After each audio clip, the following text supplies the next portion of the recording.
She is a complete and utter stupid bitch. Watching her dress like a slut for Baker, living 6 months off of blood money. Only a devil can manipulate a reality to suit her comforts. That's Fabio Sementelli's sister letting out 8 years of anger and grief in a courtroom as Monica Sementelli learns her punishment for the murder of her celebrity hairstylist husband, while Monica's daughter stands by her. My mother was the best. She did everything for me. I go through the most emotional and shocking moments from the hearing and how much time Monica Sementelli will spend behind bars.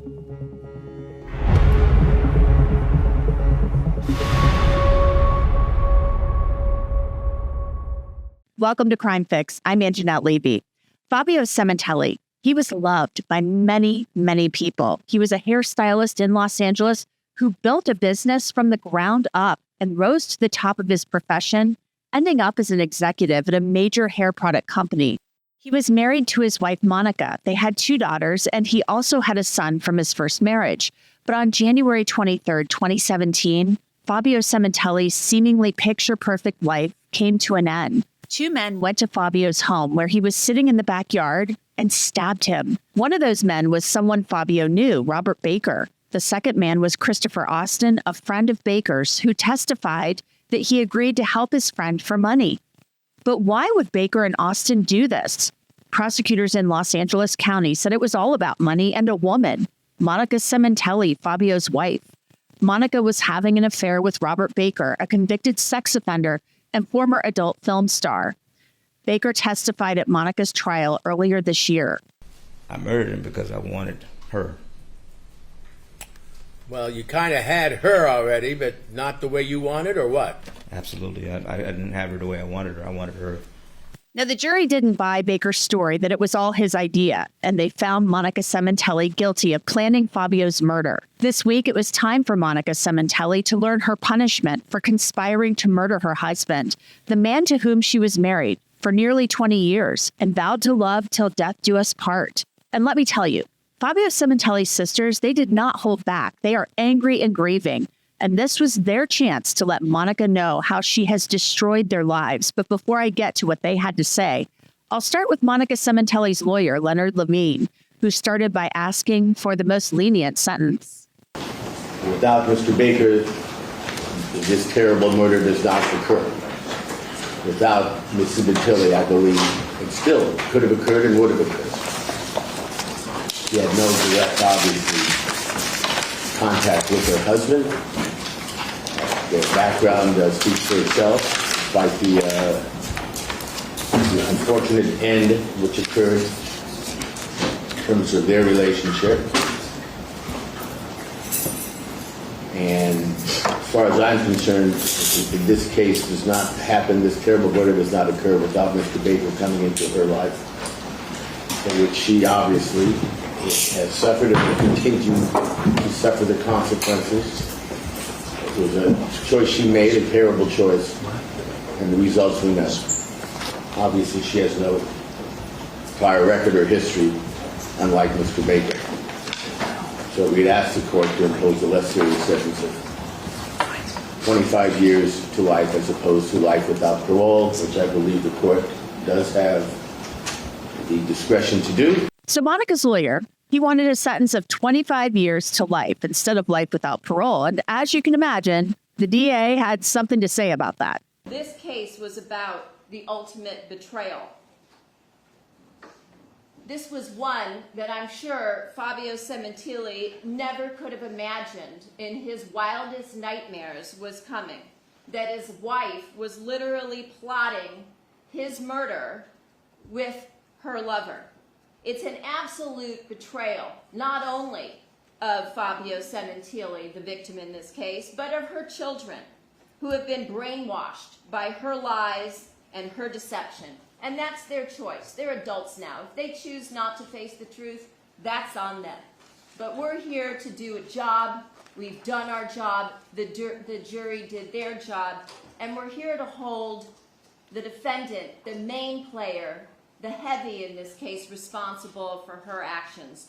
She used her family, her children, her parents, her sister, to do her dirty work for her, to lie to their father in order to cover up this scandalous affair that she had been having for at least a year, and God knows what else she used them for. She manipulated everybody, all of her friends, all of her family, anybody who came into contact with her for the most minor of things, such as buying a vehicle. Our content shows you just how important personal safety is, and that's especially true when it comes to protecting your privacy online. You would be absolutely shocked at how much of your personal information is out there, like your address and your phone number. Ever wonder why you get so many of those spam calls and emails? That's because your information, it's all public. That's where our sponsor, Incogni, comes in. It's a service that helps you take control of your online privacy by removing your personal data from data brokers. Those are huge companies that sell and trade your info without your permission.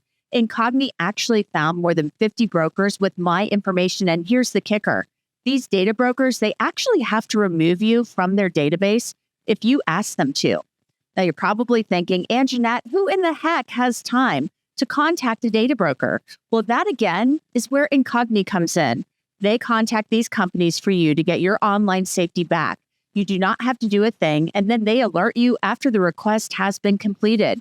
After signing up, I get virtually no spam now, so I highly recommend giving Incogni a try. Right now, anyone who uses code CRIMEFIX at incogni.com/crimefix gets 60% off. That's code CRIMEFIX at incogni.com/crimefix for 60% off an annual plan. That was Los Angeles County Deputy DA Beth Silverman. She had more to say about Monica Sementelli and Robert Baker.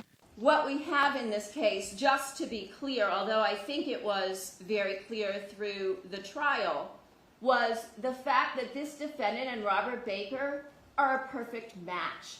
You have two sociopaths who are completely incapable of any feeling of remorse or guilt.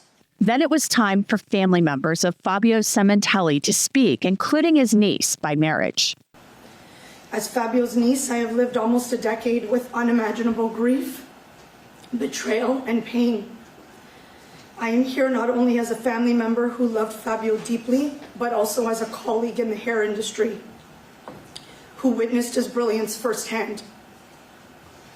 My life was shattered the day he was taken from us. In a way so brutal, so senseless, and so deliberate, it defies comprehension.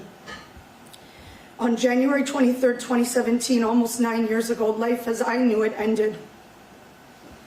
That was the day my uncle, Fabio Sementelli, was brutally stabbed to death in the backyard of his own home on my birthday.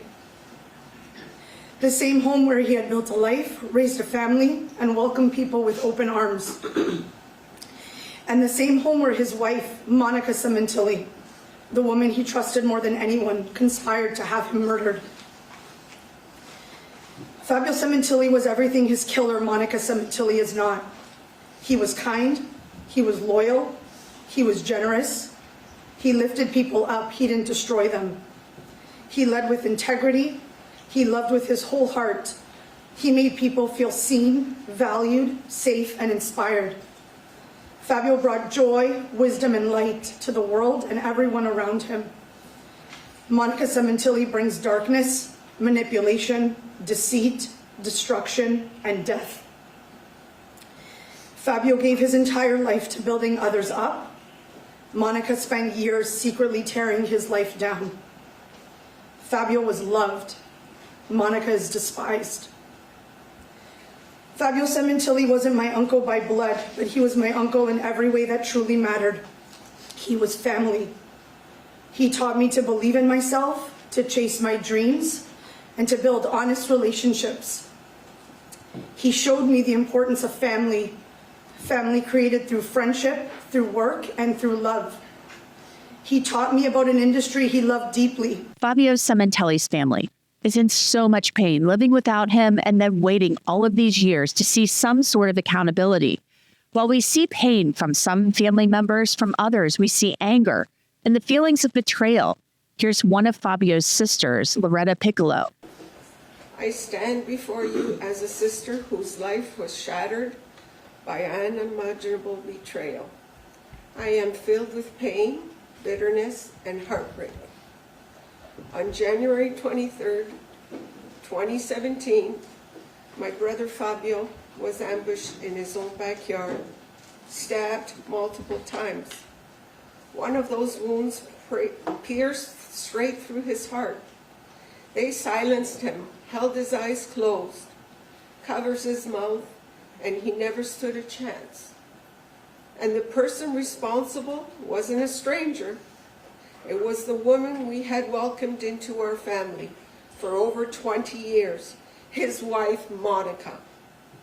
I am ashamed to admit that Monica was my sister-in-law for 2 decades.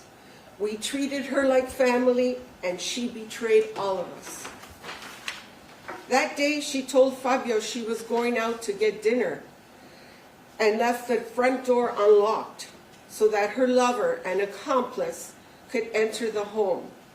Monica walked out knowing full well that within minutes, her husband, Fabio, will be viciously attacked and held down. Only a demon could orchestrate the murder of a loving husband, then savagely time it so her own daughter would come home to find her father's lifeless body lying in a pool of blood. Then Loretta Piccolo addresses Monica directly. How does a woman who had everything desire a dirty life of multiple partners, sex-crazed men act like a slut, wearing sleazy outfits? You had it all, Monica, and you threw it away. You burnt it to the ground. For what? Lust? Greed? Attention? There's a darkness living inside of you that no mortal can understand your evil treason. You're rotten through and through. No amount of pretending, lying, or manipulating will ever hide the truth. We all saw and heard.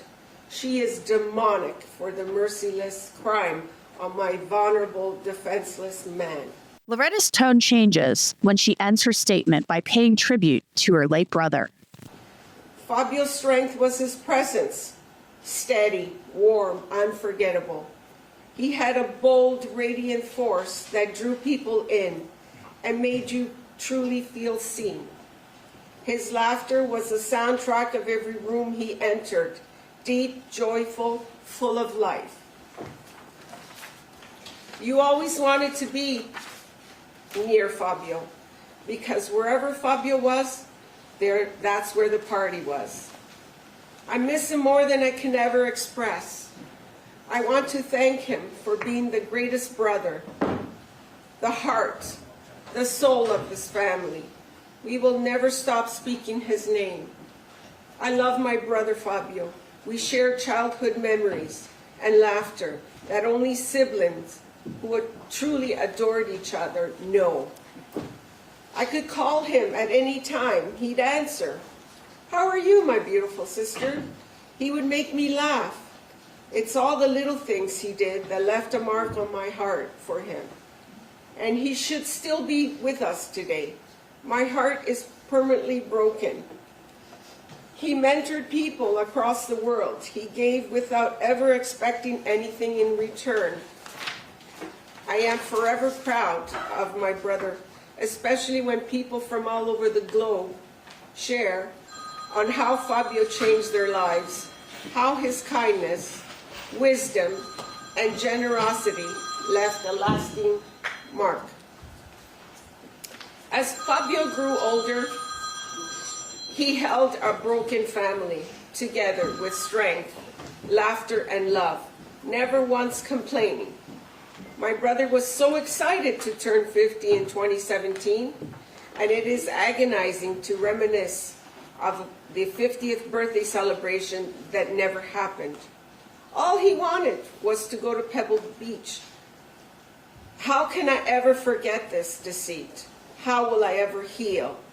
When will there ever be rest for my heart? I turn to you, Judge Cohen, to facilitate a sentence fit for the monster who took away his right to live.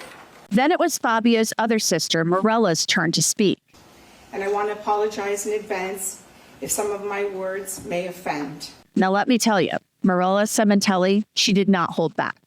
There has been no deeper pain than losing Fabio at the hands of betrayal from the woman he honored. What Monica did shattered more than just my life. The details of her lies tore through my heart as I sat in this courtroom. Every single day, I feel pain as I think of Fabio, of what he might have felt and saw as his life flashed before him just before his death. The faces of Baker and Austin repeatedly attacking him, and knowing that Monica was behind his heinous attack. It haunts me to think how much my brother suffered, that it brings me to my knees. He was sitting in his special chair, the one place he treasured, and it tears a strip from my soul thinking about Monica's sentencing and how I pray she has a life in a prison for her life sentence. Monica Sementelli said she felt Monica Sementelli had manipulated her family and the daughters she shared with Fabio. As I learned, Monica and her entire family refused to even say his name, as if pretending he never existed relieves them of their guilt. I've watched in horror, and I've been put through hell as Monica and the Crescentini family taught Fabio's daughters not to grieve, not to cry, and not to honor their father, and ignore the facts and the evidence, having no respect for authority, this court, and the pursuit of justice. Sometimes I wish I could just shake them to show them that they are being lied to. They withheld Fabio's property, a memento from my dying mother. Her heart was broken, and none of them cared. My nieces should be asking the questions, why did our mother bring that predator into our home?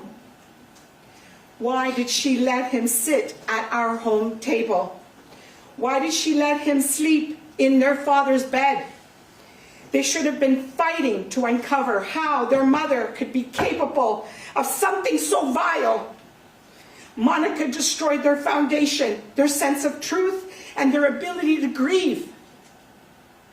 It's heartbreakingly clear she never protected her daughters. Then Monica told Monica how she truly feels about her. She had the audacity to demand a trial and parade around like a woman wronged.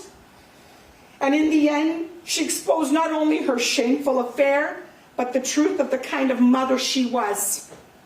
She is a complete and utter stupid bitch. Watching her dressed like a slut for Baker, living 6 months off of blood money, only a devil can manipulate a reality to suit her comforts. In all my worst nightmares, I could never have fathomed this calculated plan. Monica, you are a demon. She can't even look at me. And all your actions and your deceit has told us so. I hope every blood dollar you and your Crescentini family have is used on meds. Traded a beautiful life for trashy garages, dirty beds, Pinot Grigio for tubes of semen from a repulsive convicted sex offender. You didn't just kill Fabio, you humiliated him. You let him carry guilt for working hard while you carried on with a degenerate sex offender. You didn't just kill Fabio. You betrayed him in the most despicable way. Then you held my grieving mother and you pretended to mourn Fabio when you were the killer. On June 14, after your arrest, our lives became a living hell, and your family treated us like predators and not the victims we are. She traded lust for love, family for filth, decency for destruction. She masterminded this egregious murder on my brother. She resorted to murder to make room for Baker. She did this because no one would have accepted that deplorable man. Had she ever divorced Fabio especially her discerning family. That is why she needed Fabio's life insurance money, to dress him up and make him look like a successful man. She enjoyed Baker treating her like a whore, shopping at thrift stores for slutty, skanky clothes. This sleazeball had $40 in the bank. She even paid for the restaurant bills and the hotel bills, all while leaving her girls home alone. What mother does that? But Monica Sementelli's daughters are standing behind her. Isabella spoke about both of her parents. I had the best childhood thanks to my mom and my dad. I had the most supportive parents who created a safe and loving home. My father was a man that I respected, trusted, and leaned on for comfort. He was front row with my mom, laughing and clapping at all of my school plays. He always asked me about my life, my friends. He truly cared to know about his daughter. Despite traveling a lot, my father made an effort to be present when he was home. He really listened to me. He taught me how to stand up for myself while still being respectful, and told me from a young age that the only opinion about myself that matters is my own. When you go to judge somebody, look in the mirror, because that's usually what you want to fix about yourself. I'm grateful to have learned that so young. I get my hard work ethic from my father. He would jokingly ask who would become the hairdresser in the family and continue his legacy. I didn't know at the time that I would be the one following in his footsteps, but I thank him for guiding me to find my passion and lifelong career. I will continue my father's legacy in the hair industry, filling some big shoes, but in my own way. To those who knew my father, you also know how funny he was. My tears would turn to laughter in seconds. I'm confident I can speak on behalf of my sister and brother that we had the best father. Not many people got to know my father when he was home with his family. Once the suit and tie came off, that was the real Fabio I knew. Then Isabella spoke specifically about her mother. My mother was the best. She did everything for me. She gave up her career, left her family, all to support my dad and give us a good life. She encouraged me to try new things, drove me to and from school, friends' houses, rehearsals, helped me with homework, all with a smile on her face. She built up my self-esteem after a heartbreak. She let me wear her dresses to school dances. She was reliable, and I trusted her with anything. She cooked dinner from scratch almost every night, and really emphasized the importance of sitting at dinner together every night as a family. She hosted dinners for my father's colleagues at our home often, even some of them sitting at our table for holidays. She is my biggest cheerleader and one of the most selfless women I know. Non-judgmental, there to listen and to support me. Her family was her life, and I'm grateful for that every day. Many people think because I stand by my mother that I don't miss my father. Let me say right now to those watching, that is false. Monica Sementelli sobbed as her oldest daughter spoke in support of her. In the end, the judge had the final word, and he made it clear who he believed was ultimately responsible for Fabio's murder. Listening to the evidence in this matter, I do find that the defendant was the mastermind in this conspiracy to commit murder. Baker did not have the intelligence to plan such a brutal, well-thought-out slaughter. The defendant was the prime mover in this execution of a human being, and consequently, I am utilizing my discretion to impose the more serious of the sentences. Although this is not before me, Penal Code Section 1385.1 states that a court does not have discretion to strike a special circumstance that is found true by the jury. The legislature has, in its wisdom, had such bills before it that would take away this lack of discretion. For purposes of any future legislature, I must state now that if I had the discretion to strike a special circumstance, in this particular case, I would not. For the crime which offense been convicted in count 1, violation of section 187, subsection A, murder in the first degree, with special circumstances having been found true pursuant to section 190.2, subsection A, subsection 1, and 190.2, subsection A, subsection 15, we sentence the court as follows. Probation is denied for the reasons I have stated. Defendant is sentenced to state prison for the term prescribed by law, which is life imprisonment without the possibility of parole. Christopher Austin pleaded guilty to second-degree murder and testified against Monica at her trial. He got 16 years to life in prison. Monica Sementelli will appeal her sentence, but for now, she's on her way to a California prison. And that's it for this episode of Crime Fix. I'm Angenette Levy. Thanks so much for being with me. I'll see you back here next time.